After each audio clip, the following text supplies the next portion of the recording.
को उन्हीं रूपों में दर्शन देते हैं, क्योंकि कहते भी हैं जाकी रही भावना जैसी, प्रभु मूरत देखी तिन्ह तैसी, प्रभु मूरत देखी तिन्ह तैसी।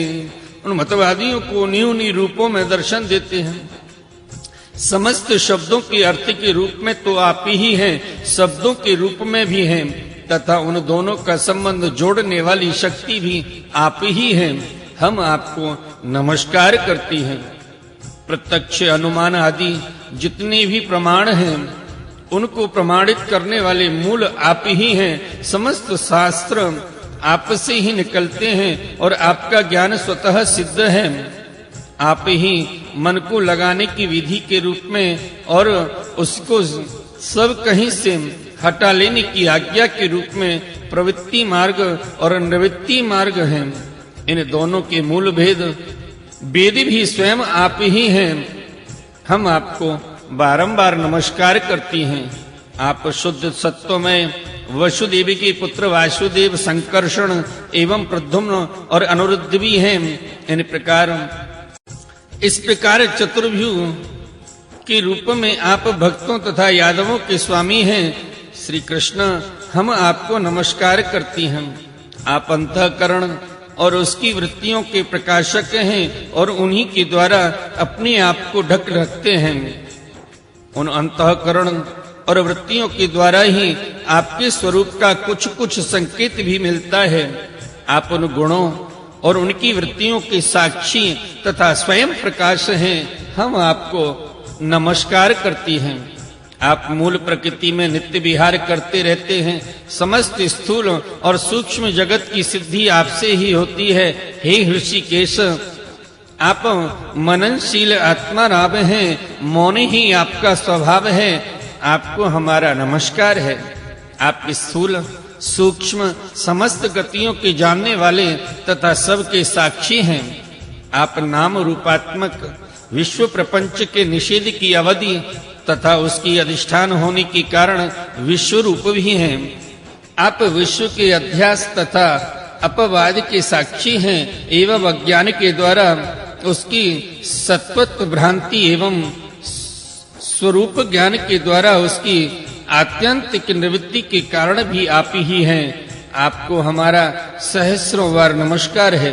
हे प्रभु, यद्यपि कर्तापन होने के कारण आप कोई भी कर्म नहीं करते, निष्क्रिय हैं, तथापि अनादि काल शक्ति को स्वीकार करके प्रकृति के गुणों के द्वारा आप इस विश्व की उत्पत्ति, स्थिति और प्रलय की लीला करते हैं। क्योंकि आपकी लीलाएं अमोघ हैं, आप सत्य संकल्प हैं, इसलिए जीवों के संस्कार रूप से छिपे हुए स्वभावों को अपनी दृष्टि से जागृत कर देते हैं। त्रैलोकी में 3 प्रकार की योनियां हैं: सत्व गुण प्रधान शांत, रजोगुण प्रधान अशांत और तमोगुण प्रधान मूढ़। वे सब की सब आपकी लीला मूर्तियां हैं। फिर भी इस समय आपको सत्व गुण प्रधान शांत जन ही विशेष प्रिय हैं, क्योंकि आपका यह अवतार और ये लीलाएं साधु जनों की रक्षा तथा धर्म की रक्षा एवं विस्तार के लिए ही है। शांत मनः, स्वामी को एक बार अपनी प्रजा का अपराध सह लेना चाहिए। यह मूढ़ है, आपको पहचानता नहीं है, इसलिए इसे क्षमा कर दीजिए। हे भगवान, कृपा कीजिए, अब यह सर्प मरने ही वाला है। साधु पुरुष सदा से ही हम अबलाओं पर दया करते आए हैं, अतः आप हमारे प्राण स्वरूप पतिदेव को दे दीजिए।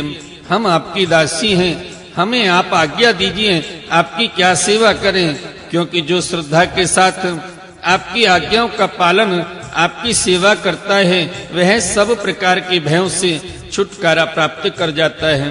श्री सुखदेव जी कहते हैं, हे परीक्षित, भगवान की चरणों की ठोकरों से कालिय नाग के फण छिन्न भिन्न हो गए थे।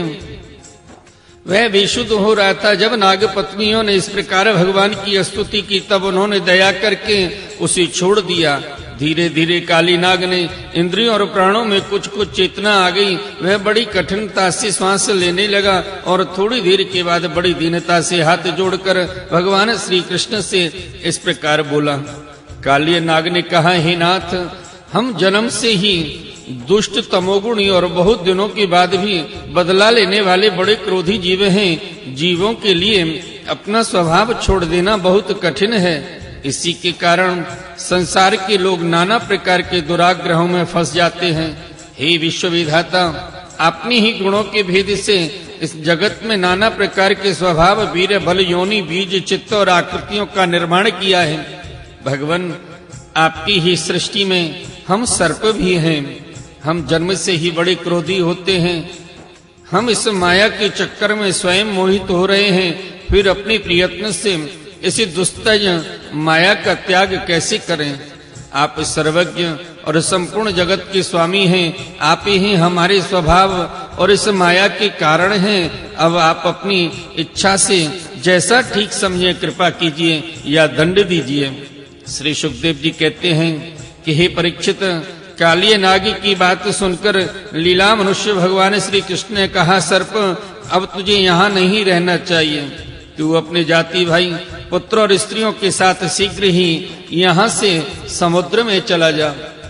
अब गौएं और मनुष्य यमुना जल का उपभोग करें। जो मनुष्य दोनों समय तुझको दी हुई मेरी इस आज्ञा का स्मरण तथा कीर्तन करे, उससे सांपों से कभी भय न हो। मैंने इस कालियदेह में क्रीड़ा की है, इसलिए जो पुरुष इसमें स्नान करके जल से देवता और पितरों का तर्पण करेगा एवं उपवास करके मेरा स्मरण करता हुआ मेरी पूजा करेगा, वह सब पापों से मुक्त हो जाएगा। मैं जानता हूँ कि तू गरुण के भय से रमणक द्वीप छोड़कर इस दह में आग बसा था।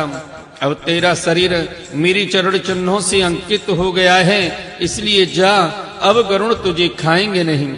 श्री सुखदेव जी कहते हैं, हे भगवान, श्री कृष्ण की एक एक लीला अद्भुत है। उनकी ऐसी आज्ञा पाकर कालिय नाग और उसकी पत्नियों ने आनंद से भरकर बड़े आदर से उनकी पूजा की। उन्होंने दिव्य वस्त्र, पुष्पमाला, बड़ी बहुमूल्य आभूषण, दिव्य गंध, चंदन और अति उत्तम कमलों की माला से जगत के स्वामी गरुड़ध्वज भगवान श्री कृष्ण का पूजन करके उन्हें प्रसन्न किया। इसके बाद बड़ी प्रेम और आनंद से उनकी परिक्रमा की, वंदना की और उनसे अनुमति ली। तब अपनी पत्नियों, पुत्रों और बंधु बांधवों के साथ रमणक द्वीप की, जो समुद्र में सर्पों के रहने का एक स्थान है, यात्रा की। लीला मनुष्य भगवान श्री कृष्ण की कृपा से यमुना जी का जल केवल विषहीन ही नहीं बल्कि उसी समय अमृत के समान मधुर हो गया। बोलिए काली मर्दन भगवान की जय। बोलिए श्रीमद् भागवत महापुराण की जय। आइए भक्त वृंदो, श्रीमद् भागवत महापुराण के 17वें अध्याय कालिय के काली देह में आने की कथा तथा भगवान का ब्रजवासियों को दावानल से बचाने का प्रसंग श्रवण करते हैं। राजा परीक्षित ने पूछा, भगवान, कालिय नाग ने नागों के निवास स्थान रमणक द्वीप को क्यों छोड़ा था और उस अकेले ने ही गरुण जी का कौन सा अपराध किया था? श्री सुखदेव जी ने कहा, परीक्षित, पूर्व काल में गरुण जी को पाहन स्वरूप प्राप्त होने वाले सर्पों ने यह नियम कर लिया था कि प्रत्येक मास में निर्दिष्ट वृक्ष के नीचे गरुण को एक सर्प की भेंट दी जाए। इस नियम के अनुसार प्रत्येक अमावस्या को सारे सर्प अपनी रक्षा के लिए महात्मा गरुण जी को अपना अपना भाग देते रहते थे। उन सर्पों में कद्रु का पुत्र कालिय नाग अपनी विष और बल की घमंड से मतवाला हो रहा था। उसने गरुड़ का तिरस्कार करके स्वयं तो बलि देना दूर रहा, दूसरे सांप जो गरुड़ को बलि देते उसे भी खा लेता। हे परीक्षित, यह सुनकर भगवान के प्यारे पार्षद शक्तिशाली गरुड़ को बड़ा क्रोध आया। इसलिए उन्होंने कालिय नाग को मार डालने के विचार से बड़े वेग से उस पर आक्रमण किया। विषधर कालिय नाग ने जब देखा कि गरुड़ बड़े वेग से मुझ पर आक्रमण करने आ रहे हैं, तब वह अपने 101 फण फैलाकर डसने के लिए उन पर टूट पड़ा। उसके पास शस्त्र थे केवल दांत, इसलिए उसने दांतों से गरुड़ को डस लिया। उस समय वह अपनी भयावनी जीभ में लपलपाता रहा था। उसकी सांस लंबी चल रही थी और आंखें बड़ी डरावनी जान पड़ती थीं। तार्क्ष नंदन गरुड़ जी विष्णु भगवान की वाहन हैं और उनका वेग तथा पराक्रम भी अतुलनीय है। कालिय नाग की यह डिटाई देखकर उनका क्रोध और भी बढ़ गया तथा उन्होंने उसे अपने शरीर से झटक कर फेंक दिया एवं अपने सुनहले बाएं पंख से कालिय नाग पर बड़े जोर से प्रहार किया। उनके पंख की चोट से कालिय नाग घायल हो गया। वह घबराकर वहां से भगा और यमुना जी के इस कुंड में चला आया। यमुना जी का यह कुंड गरुड़ के लिए अगम्य था, साथ ही वह इतना गहरा था कि उसमें दूसरे लोग भी नहीं जा सकते थे। इसी स्थान पर एक दिन क्षुधातुर गरुड़ ने तपस्वी सौभरी के मना करने पर भी अपने अभीष्ट